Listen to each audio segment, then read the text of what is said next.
Do you think the United States of today is losing trust all around the world? Yes, I believe that strongly. We are big and we are powerful and we are rich, but we are no longer that big and powerful and rich that we can get our way everywhere. Look what's happening in Iran. We're losing in Iran. Being big and being powerful doesn't guarantee success. It's more the relationships and the alliances. Those are built on trust.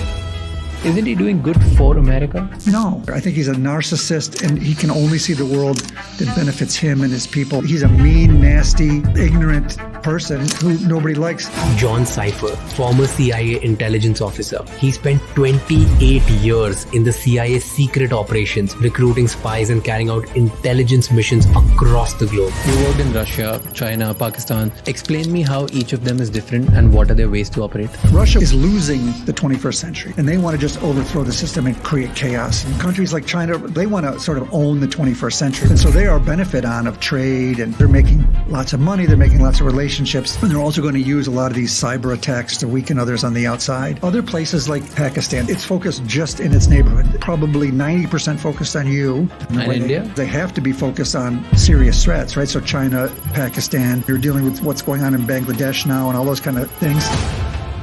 Which one does CIA fears the most? Overwhelmingly, China is the biggest long-term challenge threat. Do you think it's inevitable that China at one point will challenge the position of number one in the world? I think there's some real challenges for China. Demographically, I mean, they don't get immigration. Like one of the biggest strengths of the United States is we have new immigrants coming from around the world. And this is one of the things this administration is trying to stop, which is, I think, ridiculous and stupid.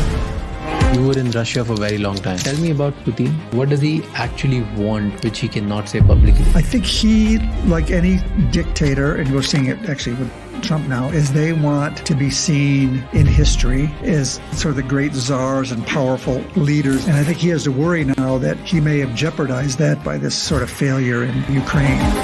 Walk me through, how would you exactly recruit a spy?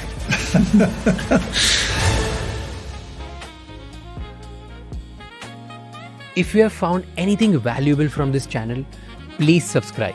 It's free, it takes less than a minute, but it means a lot to us. And to listen to the audio experience of this episode, please follow us on Spotify.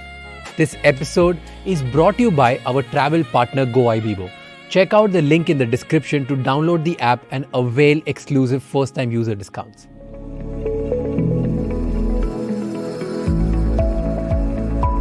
So you have like spent about 28 years recruiting people who would probably betray their own countries. You have helped people overthrow their governments. You've hunted down traitors and identified moles in your own system. I mean, that's something that you would do. Right. So you do a bunch of these things. Explain me. Let's say if somebody's watching you for the first time and in this conversation, that person hooked right now. Uh-oh. Yeah. Okay. Careful. Yeah. Watching you for the first time, how would you explain them? What do you do? Wow. I don't do it anymore, just to be clear. Okay.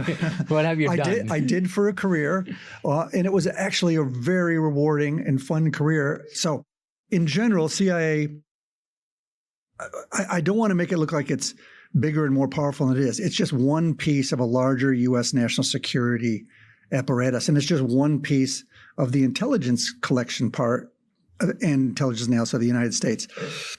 But what the CIA does is does sort of two basic things.